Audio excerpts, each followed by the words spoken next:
evening, everyone. Welcome to our City Commission meeting tonight. I'd like to call this meeting to order. Would you please rise for pledge of allegiance? Allegiance to the flag of the United States of America and to the republic for which it stands, one nation, under God, indivisible, with liberty and justice for all. Would you please stand for a moment of silence? And I'd like to remember Richard Schaefer, who has lived in our community, died on Thursday. He was only 63 years old.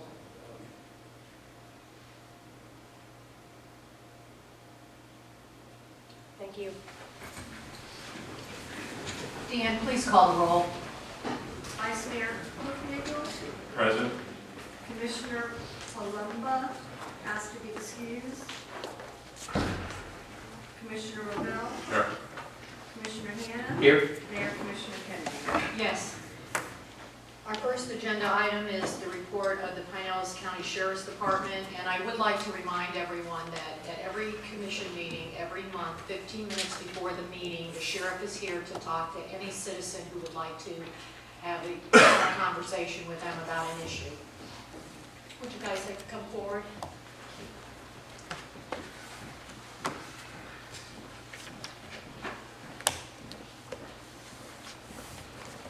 The sheriff's going to present the March crime analysis report. Good evening, I'm Sergeant Katzer of the Pinellas County Sheriff's Office.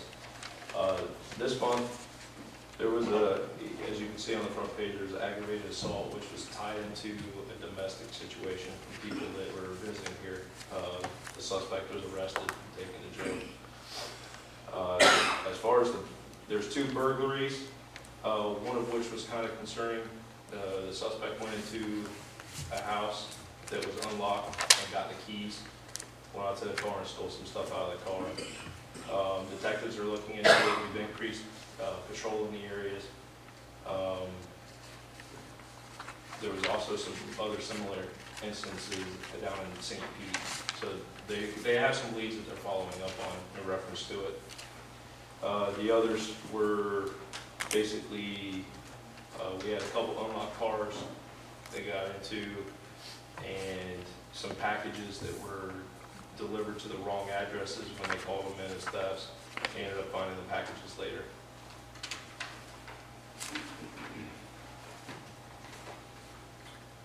On the next one, we arrested 15 people in the last month and had 30 different charges, including self-initiated activity, traffic arrests, drug arrest after a traffic stop, that kind of stuff. Nothing really outstanding there. And then we had 3 traffic crashes within the city. Today we had our coffee with the cops. We have it quarterly. It's from 7:30 to 9. And I don't know if there were any questions at that. There were a few people at the coffee with the cop today. So is there any commissioners that would like to have any comments for the sheriff? Commissioner Rodell? No, fine. Thank you so much. Okay, agenda item number 1B, presentation of the comprehensive annual finance report for the fiscal year ending September 30th, 2017 by Moore, Stevens, and Lovelace. Would you come forward, Jeff? Good evening. Real quickly, this is Jeff Wolf. He's with the city's independent external audit firm, Moore Stevens. He's going to make a required brief presentation on the 2017 audit and financial statements. And then on the consent agenda, the commission will be asked to approve the 2017 audit report and financial statements into the record. And during both times, both Jeff and myself are here to answer any questions the commission may have. Thank you. Thanks. First of all, I'd just like to just say thanks for allowing us to serve as your external auditors, and really congratulate you on another clean audit.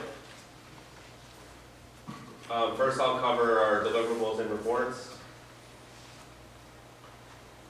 First, you've all received in your agenda packet our required communications. Since we provide this letter ahead of time. I really won't go into detail about it, but if there's any questions about it, feel free to ask me. On page 1 and 2 of the CAFR is our independent audit report, where we had an unmodified opinion on the financial statements, which that is a clean, the best opinion you can have. On page 86 and 87 is our report on internal controls and other matters, where we had no findings or issues noted. Page 88 of the CAFR is our independent accountants report, which really just relates to compliance with Florida statutes for investments. No findings noted in that letter. And lastly, on page 89 to 90 is our independent management letter, where we had no findings or deficiencies noted as well. Moving on to some real high-level financial analysis.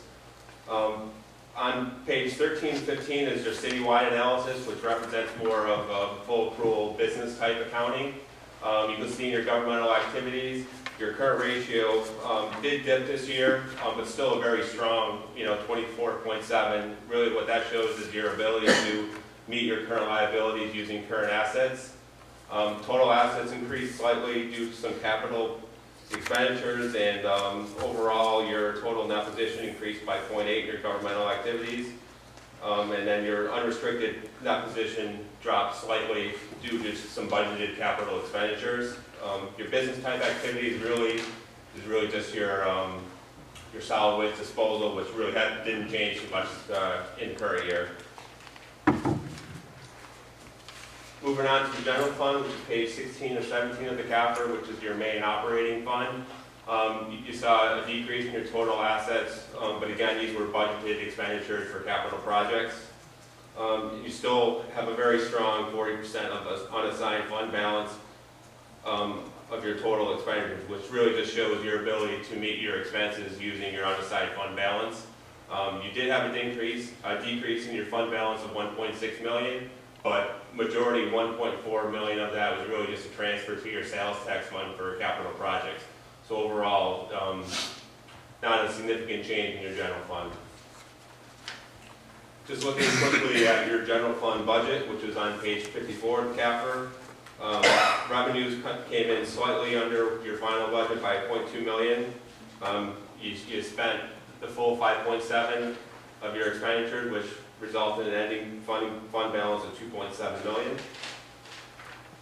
Moving on to your enterprise funds, there was no activity in your sewer fund, so that remained the same, and your solid waste disposal saw a little bit of a decrease in your unrestricted net position due to some capital expenditures, but overall, a very consistent year overall for the city and your enterprise funds. But just in summary, another very clean audit, and just like to thank everybody in the finance department for all the work, because a lot of work goes into an audit. And today, at this time, if there's any questions or comments, I'd be more than happy to answer them. Does anyone on the board have any questions? We have really enjoyed a great run with, money in the bank, and just, it's been really incredible, and we really appreciate you. Thank you so much for all you've done for Indian Oxbridge and States, with our staff too. Thank you. Okay, agenda item number 2 is public comments. Any member of the audience may come forward, give their name and address, and state a comment or concern, and you will have, each speaker will be limited to 3 minutes. For clarity, at this point in the meeting, please address matters that are not otherwise on the agenda. Good evening, Jim Palomar, 102 15th Avenue, Indian Rocks Beach.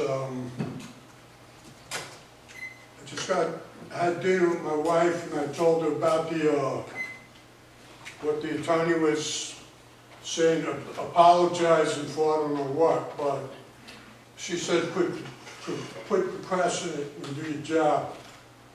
So that's what she had to say to you on that. All right, now I'm going back to code enforcement, because I'm the only one that's probably going to say anything about it. But I got a code enforcement official that ain't licensed. He's not certified in nothing. He can do commercial inspections. He can run crews off of jobs, stop work orders, unhabitable business buildings he could put permits on, and this guy's got no license whatsoever. And now comes election day, he could write criminal offenses against people running in my community. And I've ran 9 elections, I've made mistakes. Everybody makes mistakes. But who is this guy that's giving criminal charges against the people that live in our community? I didn't vote for him. You guys didn't vote for him. He's fining. The first thing I would do in this meeting and add to this agenda is to give that money back to what Jack, or whatever his name is, because that's bullcrap. Making people criminals for running and making mistakes in Indian Rocks Beach election. Unacceptable. So here he is. This guy, he's got nothing. He's allowed to go into my property, take pictures, stop my crew from working, and he's got no licenses. What are you gonna just, is this what, I'm getting off of that because I only got 3 minutes? Cookie, I've been here 37 years with the wife, and from here up along Gulf Boulevard, there's less buildings than there ever was when we moved here in '81. And the business is going good now. This building department needs a hand. Get them someone that's into code enforcement, that can read plans, certified in plans and certified in code enforcement. Get this building official some help, and let's jump on this bandwagon before we lose more development and wait another 10, 15 years. Thank you. Thank you, Kenny. Is there anyone else who'd like to speak tonight?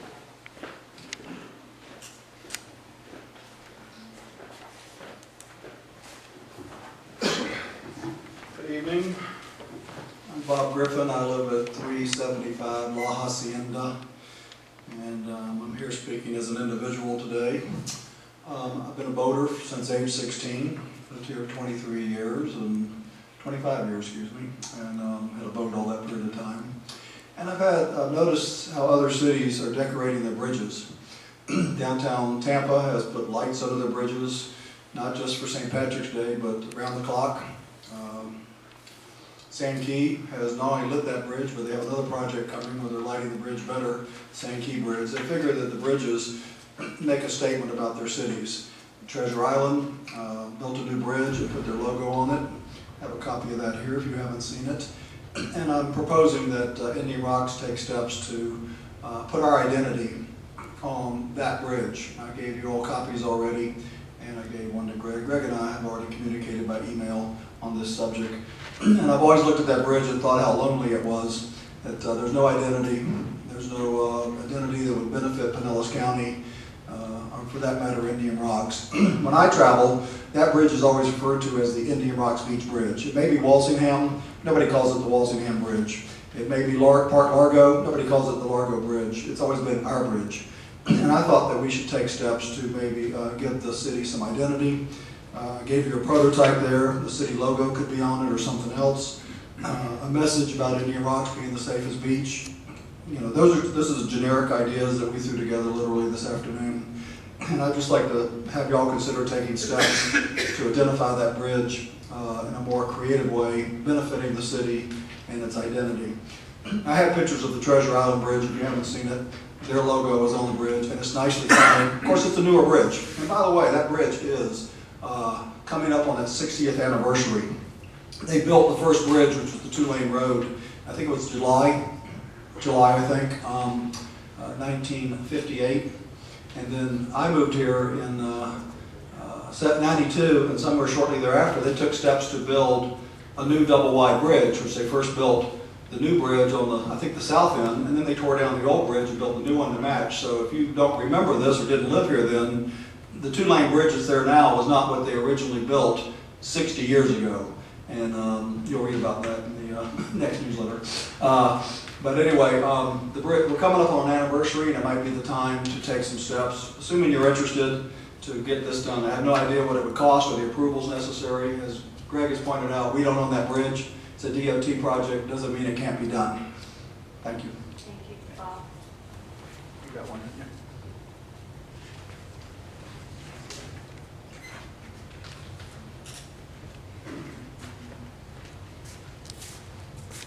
RV Clemmer, 1216 Bayshore Boulevard. And I'm sorry to miss the meeting about the bed and breakfast. Well, I'd like to turn my house into a bed and breakfast. The house to the south just sold for $378,000, and they turned it into a B&B. But Mr. Palmera brought up an interesting case about selective code enforcement on Indian Rocks Beach and your non-transparent code enforcer. I told him about the problems I was having across the street with me from the renter. The renter has a record as long as my arm. His name was Barry something, we won't go into that. And I was telling the code enforcer about this.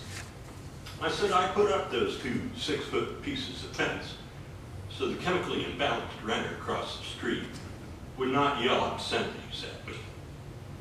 Oh, your code enforcer says, I don't recall that conversation we had. Hey, come on, that's right out of Watergate, Jack, or whatever his name is, John, whatever. But I'm trying to live my life and move on.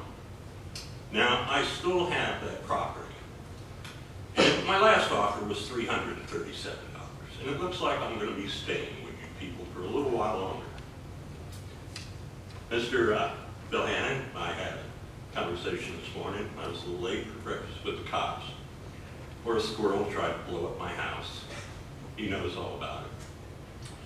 But once again, yes, there's something wrong with the code enforcer.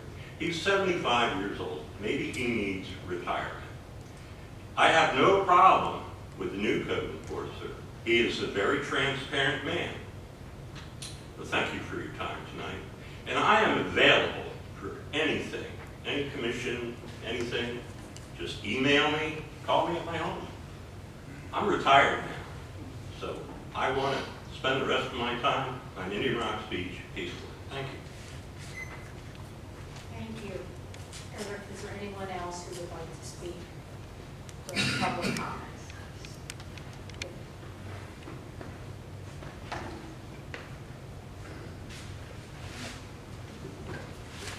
John Fansteel, 448 Harbor Drive South.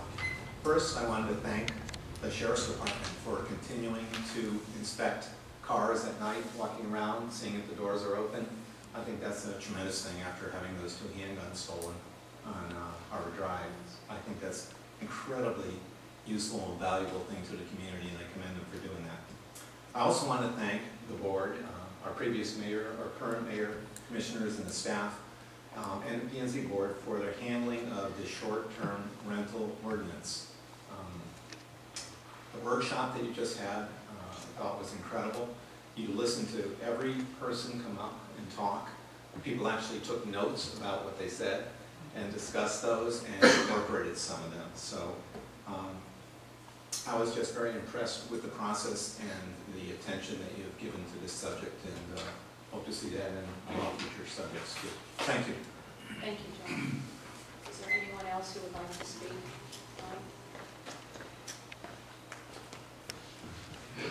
Hi, my name is Sandy Cairns, and I'm at 590 Phillip Street East in Gravenhurst, Ontario, and we call it Cottage Country. And so, when listening earlier to the meeting, we have quite similar issues. But I just wanted to say that I used to live here. I moved here in 1967, and I moved away from this area in 1987 with my family and back to Canada, where there's lots of snow, and still lots of snow. But I want to say that I am very proud to be back in Indian Rocks Beach. I'm very excited to know Her Worship Mayor Kennedy. Went to school with her, and very excited to be in this community again. It's a warm and very inviting community here in Indian Rocks Beach. I grew up here, spent many days and hours on the beach. I remember the old fishing pier where we used to catch sharks, and I remember skipping school and going out and surfing on the waves. So I just want to say that this community is beautiful. It's still beautiful. It has not changed very much at all, except for the amount of people that are here enjoying your beautiful community. So I just want to say thank you very much, and the hospitality that I've enjoyed here has been phenomenal and everywhere I've been. So thank you. Thank you, Sandy. Sandy and I went to high school together, so you can know how long ago that was. And she's back visiting for a few days. And she is a commissioner. They call them something different, though. What do they call them? I'm a district and municipal counselor, and I have been on council for 19 years, and I worked for our municipality before that for 9 years, so I've been with the town of Gravenhurst for many, many years now, and our election comes up in October, and I do plan to run again. Not sure if everybody's going to vote for me this time, because I'm here and enjoying this lovely weather, and they're back home enjoying lots of more snow, so. But thank you. Okay, I'm going to close the public hearing. Agenda item number 3A is the report of the city attorney. Randy, can you update us on House Bill 631 and the companion bill with that, with Senate Bill 804? Absolutely, Mayor. Thank you for the opportunity to address this body. Few things. City Attorney report. Sorry, I'm just getting my bearings. One, thank you, Commission, for your guidance relative to the short-term rental workshop. I think we certainly have enough to work with. Please be patient with us as we work forward to incorporating those, getting additional input. This is not a process that will be done by your next meeting, and of course this will have to go through your Planning and Zoning Board in its amended form. So we are some months out from that process being completed.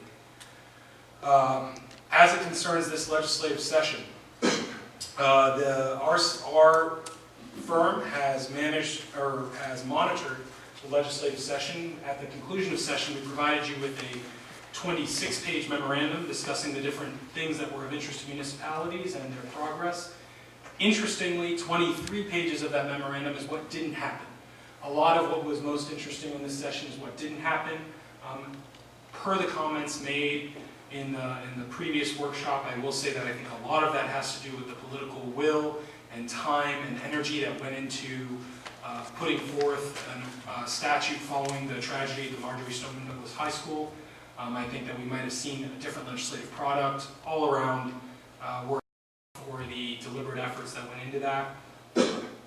One of the things that happened very late in session was a bill that was ultimately passed on a bipartisan basis and signed by the governor, referred to as House Bill 631. House Bill 631 portends to be a bill or statute at this point that deals with the possession of real property and ability to eject or evict people from real property. Printed out, it's an 18-page statute. The final 3 pages of the statute are the issue that has received the most media attention. For those of you who feel like I'm speaking in veiled terms, I apologize. House Bill 631 is the bill that I'm sure many of you have read in the press or seen in the media or read on Facebook or otherwise. It has to do with the ability of beach-owning landowners to eject people from that portion of the property which is within their private property boundaries and extends from the mean high water line towards dry sand. That is what the bill is about. It is about the ability for private property owners to assert their private property rights, ostensibly. This portion of the bill was added, as best we can tell, tracking the amendment process in the last week of session. This was not the main purpose of this bill. To speak colloquially, this bill was a twofer, and the second part came in, the part that's been of more concern came in at the end of session. I would not be surprised, I was surprised, I should say, by the fallout of this and how much it really does or doesn't do. It's not a totally clear statute. It doesn't have as much legislative history and context as might help make, or language to make it clear. What it does say, what this is premised on, is a doctrine understood to be the customary use doctrine. The customary use doctrine comes from case law in 1974 in the city of Daytona Beach versus Tona Rama. the Florida Supreme Court found that if the recreational use of the sandy area adjacent to the mean high tide has been, and these are legally significant terms, ancient, reasonable, without interruption, and free from dispute, such use, as a matter of custom, should not be interfered with by the owner. However, the owner may make use of his property which is consistent with such public use and not calculated to interfere with the exercise of the right of the public to enjoy the dry sand area as a recreational adjunct of the wet sand or foreshore area. This is the customary use doctrine. This is born of the common law or case law. This was not a statute. This was understood to evolve from case law. What started to happen is property owners began to dispute what was customary use, what was ancient, reasonable, without interruption, and free from dispute. So what you saw, for example, in communities like Daytona Beach, is that the breadth of the beach was wide, packed deeply, so you could actually operate vehicles on the beach. And there were lanes for that were designated. But as erosion happened and the nature of the beach changed, those lanes slightly moved. And then beach homeowners would say, wait a second, the lanes used to be 30 feet out, now they're 15 feet out. You don't really have a customary use to have your car this close to my house, or what have you, or your use this close to my house. So municipalities, in some cases, found themselves in litigation with homeowners over, or property owners over what was customary use. And so, as it often does, the legislature saw this as an opportunity to solve problems for our local communities. And this is an attempt to resolve that litigation. That's the narrative as far as how this came to pass. And so what it says is that a governmental entity may not adopt or keep in effect an ordinance or rule that relies on or is based on customary use unless it's based on a judicial declaration affirming recreational customary use on the beach. From a drafting standpoint, it's strange because that seems to be the application. Okay, if you had something on the books, then you no longer can rely on it unless you get a court order. But there's another section at the end of the statute, and I may have said ordinance in the past, I meant statute, at the end of the statute that says applicability. This section does not apply to a governmental entity with an ordinance or rule that was adopted and in effect on or before January 1, 2016. 2016 because 2016 is when litigation started to emerge, and so if you've adapted in that time, too bad, so sad. But if you have something on the books before January 1, 2016 as an ordinance or rule, you can still assert your customary use without a court order. That's not to say you won't find yourself in court regardless. I say that because, as it relates to the city of Indian Rocks Beach, and this is unique to the city of Indian Rocks Beach, in the early to mid-'80s, you had a right-of-way, a government right-of-way known as Gulf Drive. That Gulf Drive was vacated via a series of resolutions. The numbers, I think it's like 8205 and 8306, or I may have those numbers wrong. But they are in the early 80s, a series of resolutions were adopted vacating Gulf Drive in favor of the adjacent property owner. However, there is language in that vacation that says that reserves the city's ability, that reserves public access. It says they may enjoy this vacation so long as they do not interfere with or bar public access or use, and I'm not quoting it here, but public access or use to the vacated area.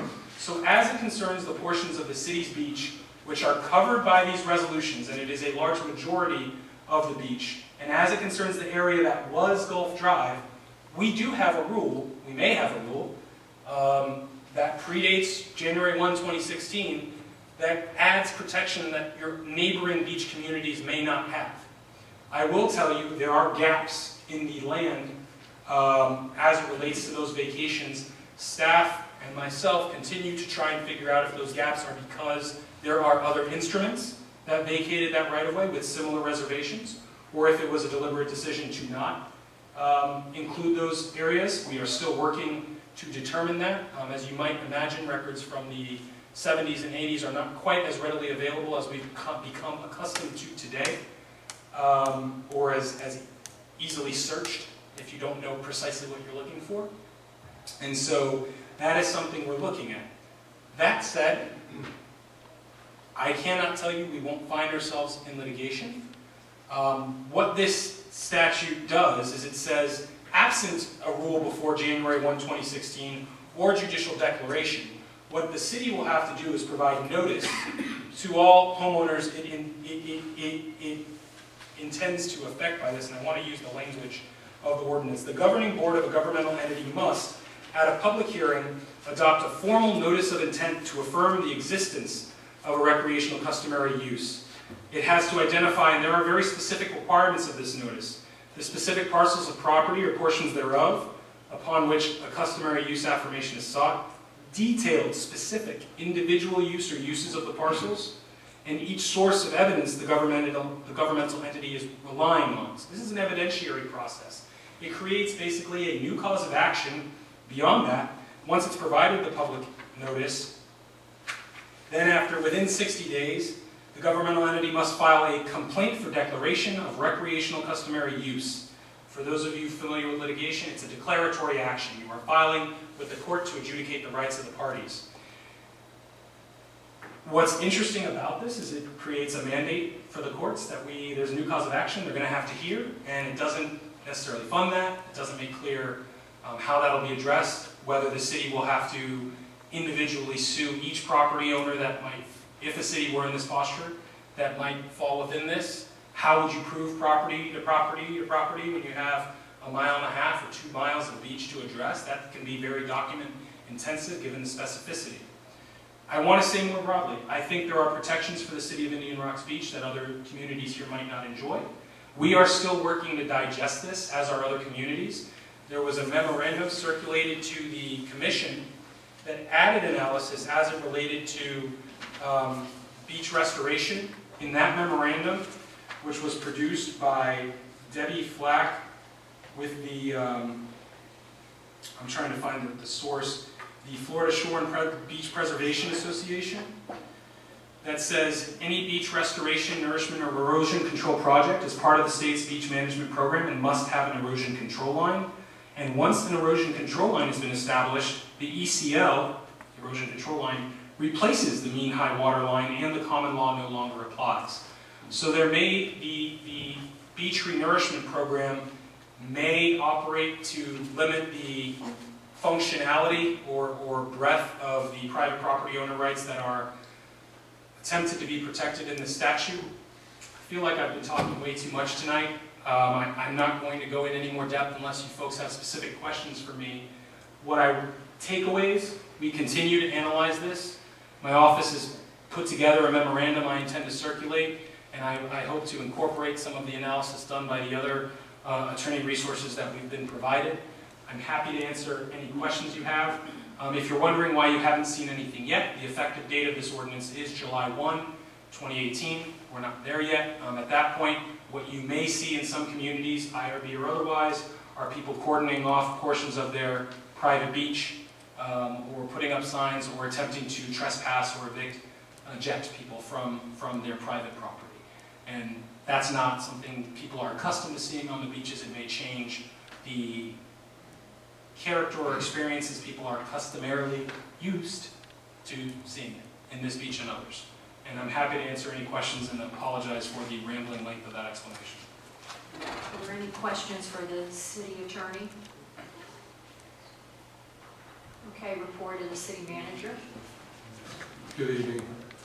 I've got 3 or 4 things to cover. I want to first introduce Allie DeVore.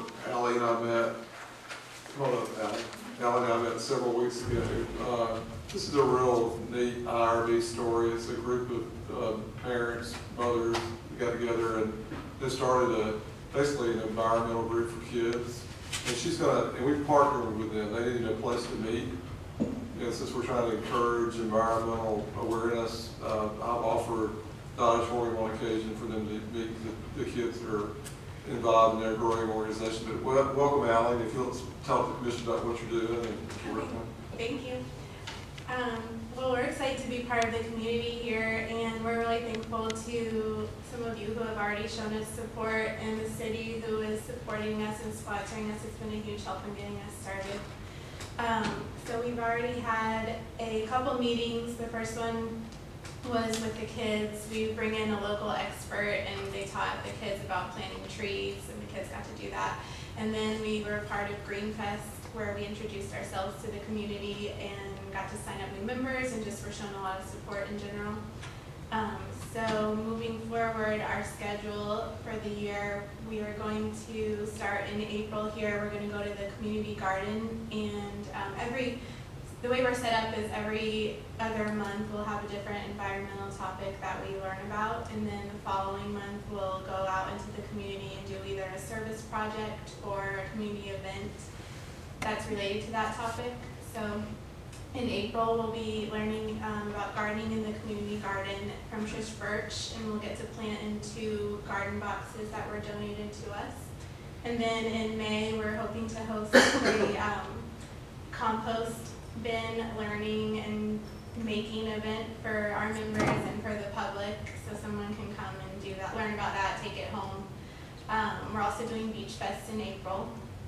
And then in June and July, our topic was going to be about sea oak planting, but I guess due to the renourishment project, we're not going to do that this year. So we're looking for a new topic for those months. In September and October, we'll be learning about keeping our beaches clean and picking up trash in the environment. And then in October, we'll participate in the Florida Coastal Cleanup here in IRB. And then November and December, we will be doing recycling and repurposing.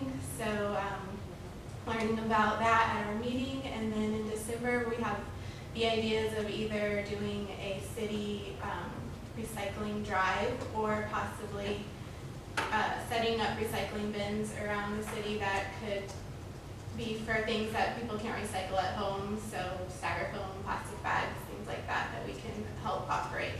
So that's kind of our schedule for the year, and we're excited for the kids to get involved in the community here and to work with you all and just help, keep growing our organization here. Allie, how many mothers do you have with their children? And is it just mothers? No, it's open to everyone, but right now our board is made up of 6 women, and most of them are moms with kids. But we have about 46 members right now, including just the whole family, so mom, dad, kids, grandparents. Well, I would like you to come. We're going to start gearing up for the clean initiative that we do for 4th of July, and I would like you and your families to come and be a part of that with us. So I will send you an email to come to our first get together. We did one last year, and so we're going to sit down and get together with that, and then maybe make some suggestions about this year. But I would love for them to maybe come for an hour at one of the accesses and help us hand out the environmental bags to tourists and visitors on that day, and then they can have breakfast the next day with us at Krabby Bill's or whatever. I thought that would be kind of different and something for them to do. Yeah, that would be okay with you. That sounds good. Thank Okay. you. Yes. All right. Thank you. Does anybody else have a question for me? How are you funded? Well, we're working on that. Right now, we are funded through donations from individuals, and a church here has said that they're going to donate to us, and then we're also working on grants through other organizations here and then outside of the city as well. So it's a work in progress, but we're obviously open to any sort of that. Well, I'll give you 2 grants. I'll give you $100 for your efforts. Oh, well, thank you. That's really generous. Thank you. Anyone else? Okay, thank you. Thank you. Okay, just 2 or 3 more things. Bob Griffin brought up earlier the idea about the signage on the bridge. That is an FDOT bridge, and I don't know if any of y'all have dealt with FDOT before, but we're in the process of at least looking into that. Dean's worked his way through the bureaucracy far enough that there's actually an FDOT committee that reviews things like this. So we're gonna kind of search this out and see. And of course, then the next thing will be what strings are attached and how much would it cost to do that. Give you an idea. One example, I think it was somebody with A2K a couple of years ago had a great idea. We thought it was a great idea to go down and power wash and maybe even paint by the turning basin where we put where the ATK helped us put in the landscape lighting, and the county would only agree to let us do that if we agree to take over complete maintenance of that. So we're gonna look into that. We're not gonna spend a lot of time. I'll say that my gentleman, our public services director to my left, is covered up with things. You know, he's really my capital projects guy. That's what he mainly does. But we are gonna look into that. Second thing is, let me just cover a negative thing real quick. I think it's real inappropriate for a resident to come to a commission meeting and talk about the age of an employee and if they should retire. I don't care how old our employees are, if they're doing their job, we're gonna work with them. We're always working to improve what we're doing. I'm not saying that we do things perfect, because if you find that perfect person, please give me their name and I'd like to hire them to work for me, because I'm not perfect either. I will also say that one of the gentlemen who spoke, who's continually brought up alleged violations of a particular building in town, I asked him to provide me with a detailed listing of all of his allegations. 5 weeks later, I got it.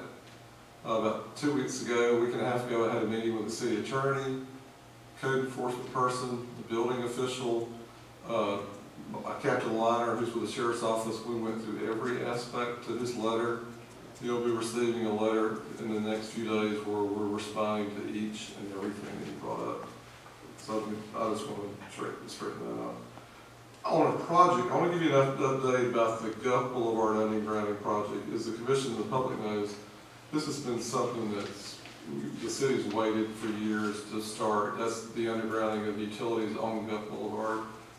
Under the Guff Boulevard pennies, what I call, like, you know, we had to accumulate that money over a few years, and then we could start the project. When we started this project with the approval of the commission, how long ago was it now? A year and a half?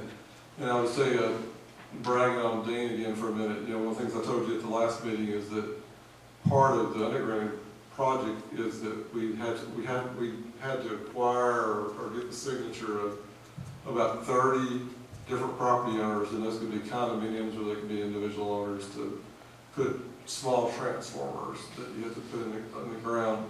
And I think we're down to 3, and those are looking positive. We're just working back and forth between our engineers and Duke and the language that individuals want. We're real close to actually having this thing done where we can turn our engineering firm, who by the way has done a great job for us, loose on the project so we can get started.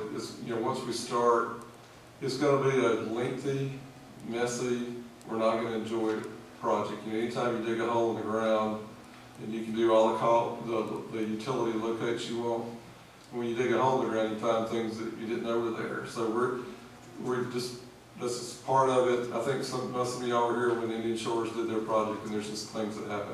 Fortunately, one thing that's going to help us on our project is that we're going to do more directional boring where we don't have to trench as much, and that'll help with disruption, but it's not going to be a fun exercise. But the biggest thing I need to update the commission on is that we finally have all the binding cost estimates from Duke and all the utilities, and then the actual construction cost.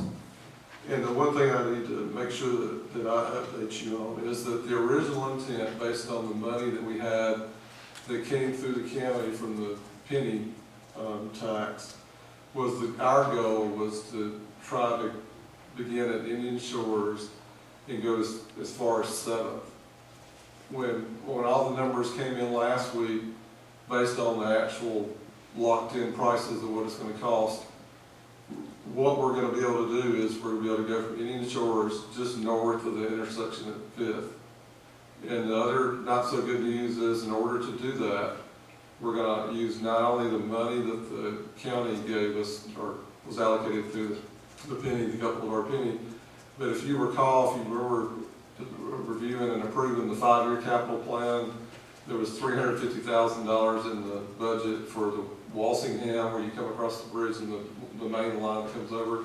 In order for us to make it to the pocket part, which I'm recommending that we don't change course, that we do that, we're going to have to use that $350,000 to get to that point. So if you're visualizing what I'm trying to explain, is if you're standing at the intersection, you're looking towards the west, towards Ed's house, Ed Dewey's house, based on the money that we have, the project would terminate just north of the Pocket Park, or just north of Fifth. So that's the reality of the world that we live in based on construction prices. The good news is we finally have fixed numbers that we can do this project. The two negative is that, number one, we didn't make it as far as we wanted, which that's just life. And the second negative, or I make sure you understand, is that in order to get to the north property line, or the north right away of Fifth Avenue, not only are we going to use that we received from the county, but we're going to use the 350 that we have for Walsingham to do what we're trying to do. So Dean's worked with this. I know that one gentleman that's involved with engineering firms out there, but that really is what it is. But I'll be happy to answer, or Dean can answer any questions about this. Greg, was there any opportunity to see if there's any monies other cities have not used and might be made available? I'm glad you asked that question. About 2 weeks ago, local elected officials started the rumor mill, or started a conversation. Let me retract that.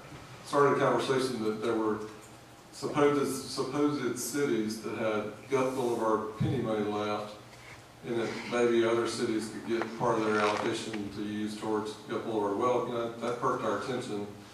And the two cities that the gentleman mentioned was one to the north and one to the south.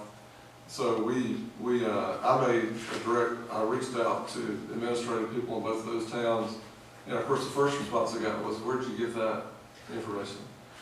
And the long and the short is, those two cities have valid projects they're doing. They're not going to have any projects left over.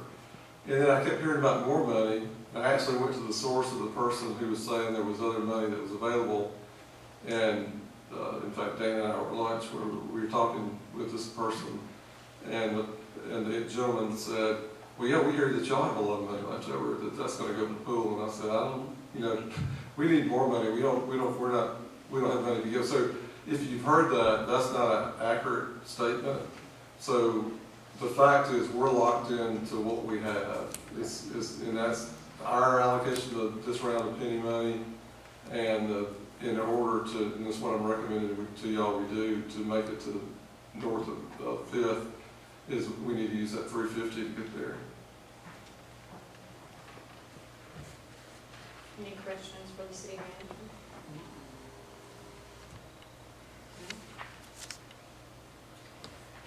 Reports of the city commission, Mr. Hannah. I just enjoyed going to the Coffee with the Cop today. It was a nice group of folks, and encourage you all next time we have one to come down. It's a wonderful opportunity to have one-on-one with the police, find out what's going on in the city, and share your ideas and comments. Thanks again to everyone who stayed over and who did participate in our earlier work session. I think we made a lot of progress. Thank you.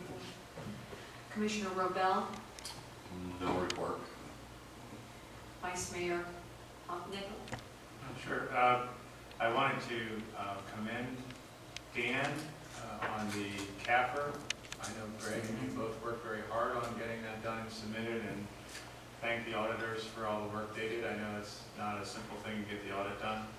Commend you guys for putting in the time and effort it takes to do it. I know that legally we have to do it, but you guys went over and above and got a clean report on everything, and that was an impressive demonstration of your capabilities. Thank you. I wanted to commend Dean and Greg. Signs coming along good on the corner of Walsingham and Gulf Boulevard, and it's a nice capstone to the intersection work that you guys did. And as a resident there, I just wanted to communicate that there are hundreds of people that walk through that park on the weekend. Hundreds. You would not believe the foot traffic that comes through there. It's impressive, it's amazing, and it's really, we made a huge difference in the way that whole intersection works. You all should be proud of what it does. I know the traffic is hard, but the pedestrians are safer, and there are so many more pedestrians that come through there now. It's a good thing for the city. I wanted to thank Greg for inviting Airbnb to come to the workshop today. That was a very good idea, and I think it'll help our dialogue to get a good solution. And also thank the staff for the postcards that you sent out. More than one of the people at the meeting today thanked us for having the postcards, and I think that was a really good thing that the staff did to make sure people were informed. With that, I'll hand it over to you. Ed, do you want to do any of the A2K events that are coming up, just so anyone, I just happen to have them here for me. Good evening. First of all, I want to say that, remind of my report that the homeowners will be having their happy hour on Thursday the 12th at 6 p.m. at the Red Lion. There are 3 events coming up with Action 2000. Service Saturday is April 28th. May 9th is the Calvary Episcopal Church event, which is where they pick the beautification. It's the May Mixer. May Mixer, and they pick their, give awards for different homes and businesses. So it's a very nice event. It's from 6 to 8. And that was a very nice event that you had the other night, your April 9th on Monday. Last night. Yes, Monday night. It was very nice. There will be a City Commission work session on May 8th from 4 to 6 p.m. to discuss the Planned Unit Development Code. On April 21st, Saturday, is our IRB Beach Fest from 11 a.m. to 9 p.m., and that's always a really great event. I had my first Monday with the mayor, which was well attended. I had 13 people come and 3 people who sent emails. And the topics that came up were crosswalks, boardwalks, LED lights in the crosswalks, one person for short-term rentals, street safety where children are playing, cars speeding in specific areas of neighborhoods, overgrown lawns, and right-of-way issues. So it was the next one will be May 5th, and anyone who would like to come, I'll be in the auditorium from 4 till 7. With that, are there, agenda item number 4, are there any additions or deletions? Can I update one thing that we added this afternoon, is update what you just gave out. In addition, on May 8th at 4 o'clock, in addition to the discussion of the updated plan unit development ordinance, we also are going to have a discussion of the draft of the new sign ordinance. We talked with the commission about the need to have updating or having a new sign ordinance based on some potential legal issues with the ordinance that we have. I was going to send that directly, or go ahead and send it to the Planning and Zoning Commission, but I want to, talking with Ed, particularly this afternoon, wanted to get some additional feedback from the commission before it goes there. So we'll have plenty of time at that meeting on the 4th. So we'll be putting some press releases out and some other information out to the public about it. So it'll be the PUD and the discussion of the new sign ordinance. Thanks. Thank you.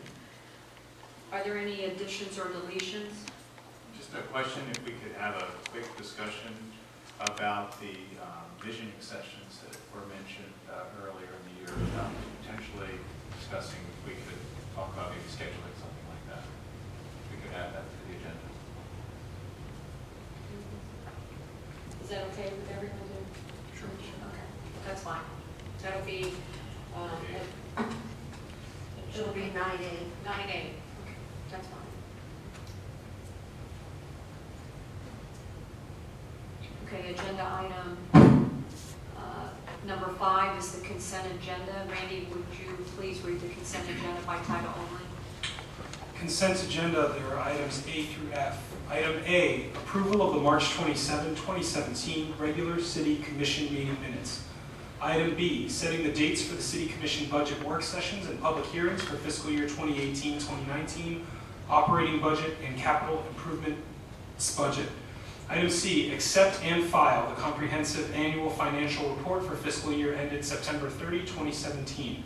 Item D, bid award, authorizing the city manager to award bid IRB PDS 2018-02 and enter into a contract with Roland Incorporated for the Keegan Clare Park Landscaping and Parking Enhancement Project in the amount of $231,939.00.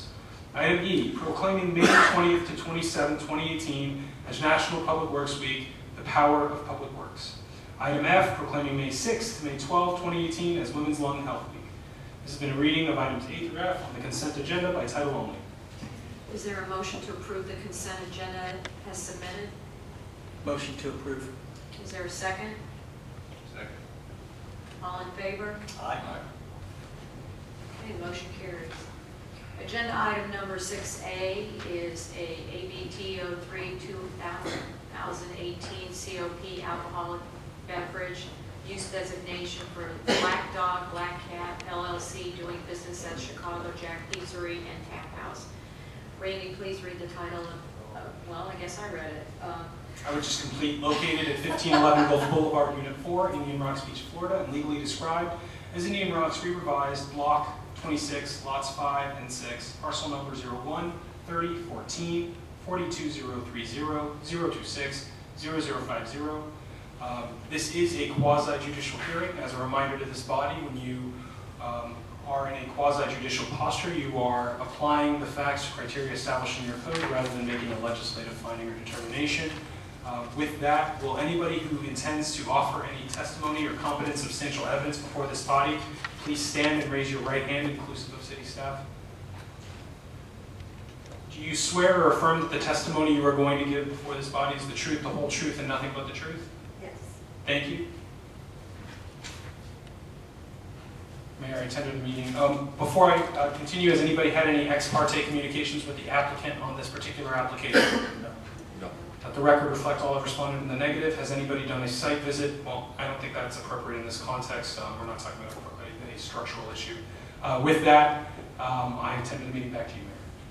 Does the applicant need to be sworn in? If nobody is here on behalf of the applicant or nobody intends to speak on behalf of the applicant, I think the applicant is here. if the applicant intends to address the body, they must be sworn. Yes, Mayor. Do you intend to address the commission in support of your application? Sure. Okay, can you stand and raise your right hand, please? Do you swear or affirm that the testimony you are going to give is the truth, the whole truth, and nothing but the truth? Yes. Thank you. With that, Mayor, I tender it back to you. Legal question is this is not a variance hearing? No, it is not. So why is it quasi-judicial? It's my understanding that you're making findings relative to the propriety of the alcohol licensing designation. Okay, but that's judicial, say? It can be. I think there's criteria in your code relative to the propriety for such designation, and so it allows you to make the designation whether that's I appropriate. thought it was a policy matter, not a judicial. That's fine. I appreciate it. And we can revisit this after this if need be to revisit future designations. Thank you. Dean, can you present the report? In May of 2018, Chicago Jack Pizza and Ice Cream Shop LLC transferred ownership to Black Dog Black Cat LLC, doing business as Chicago Jack Pizzeria and Tap House. Jennifer Laundrie, DBA Black Dog Black Cat LLC, submitted an alcoholic beverage use designation application requesting a 2 COP beer and wine on premises and package sales for her business, Chicago Jack Pizzeria and Tap House, located at 1511 Gulf Boulevard, Unit 4, Indian Rocks Beach. A review of the application by the Pinellas County Sheriff's Office, per records maintained with the Pinellas County Sheriff Records Management, identified no records for the applicant. After review of the application, staff determined that Chicago Jack Pizzeria and Tap House is compliant with Section 6-32, application for approval of location, and Section 6-34, location restrictions of the Code of Ordinances.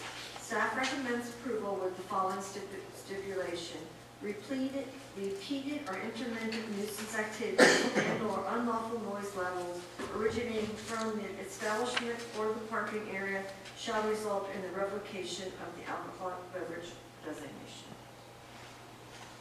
Does the city commission have any questions or comments to the clerk? This is just a change of, they already have an existing license. They're just changing. changing owners, that's all. That's the changing orders. for our code.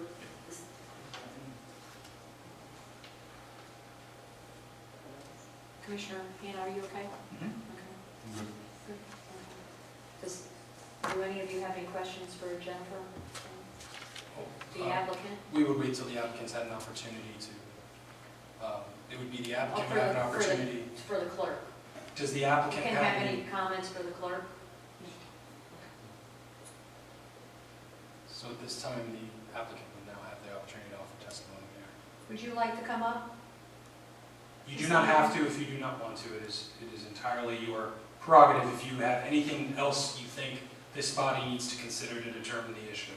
Oh, no, I'm okay. You okay? Okay. The public hearing is now open for comment. Is there anyone in the public wishing to speak for the 2 COP? Please come forward and state your name and address clearly for the record. Seeing none, is there anyone wishing to speak against the 2 COP? Please come forward and state your name for the record. Okay, seeing none, the public hearing is now closed, and is there a motion to approve the 2 COP alcoholic beverage use? I move to approve a 2 COP alcoholic beverage use designation to Black Dog Black Cat doing business as Chicago Jack's Pizzeria and Tap House located at 1511 Gulf Boulevard, Unit 4. Is there a second? I second it. Excuse me, With the restriction that repeated or intermittent nuisance activity and/or unlawful noise levels originating from the establishment or the parking area shall result in the revocation of the alcoholic beverage designation. I'll second it. Do either of you want to make a comment on the motion? I think this is a great example of all of the wonderful things Indian Rocks Beach has to offer residents and visitors. Thank you. Welcome to Indian Rocks Beach. Thank you. Deanne, please call the roll. Vice Mayor Hufnagel, Yes. Commissioner Robel, Yes. Commissioner Hannah. Yes. Mayor Commissioner Kennedy. Yes. Agenda item number 8, we don't have any, but now we're going to have agenda item number 9A, where we're going to discuss this vision session. Greg, do you want to start with that? I'll have comments, go ahead. April, let him start it. I just want to know if we were planning to do something. What I've done recently is I had a conference call with Whit Blanton, with Ford Pinellas and Hetty, our planner. And the main part of the conversation was a discussion about, what do we really need to do? What do we need to update? As the commission and the public's aware, there's the South Florida study that people refer to. There's the comp plan. There's actually other studies and recommendations that I found stowed away in boxes that at different times people have recommended different things. And the bottom line is I need a little more time to figure out how we pursue this. And basically, we would hire a facilitator to lead us through that process. And I'm looking, in fact, next week I'm meeting with several different companies to try to get some ideas about the process and costs and those kind of things.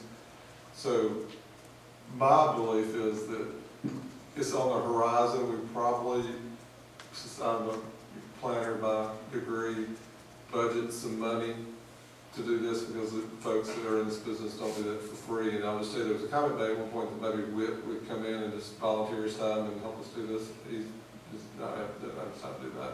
So we are working on it. Just give me a little more time to look at, some options of who, or come back with commission with 3 or 4 firms or some names.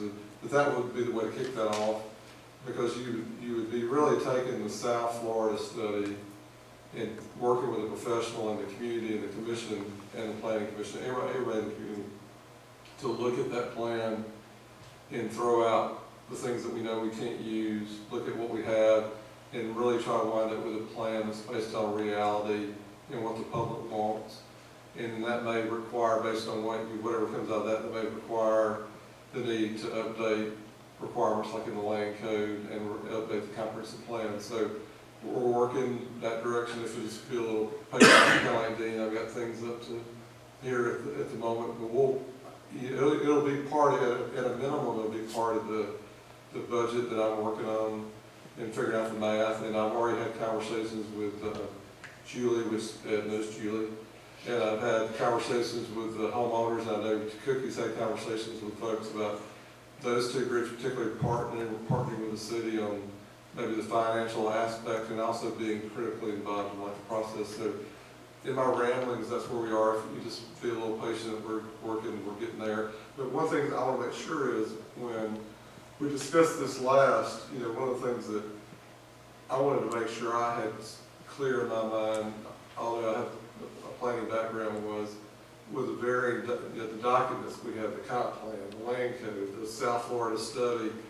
The first thing that I had this conversation with Whit and Hetty was making sure that whatever path we're going to go down, that we do the right thing, or we look at the right documents. And we're getting there, but I need a little more time. So just be patient.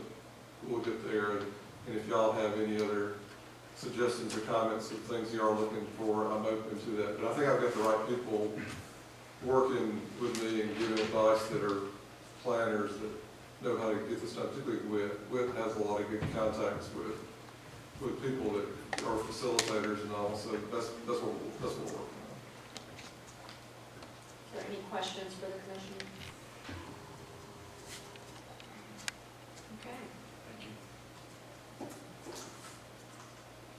Is there any other business? If not, is there a motion to adjourn? Make a motion to adjourn. And is there a second? All in favor? Aye. Okay, this meeting is adjourned.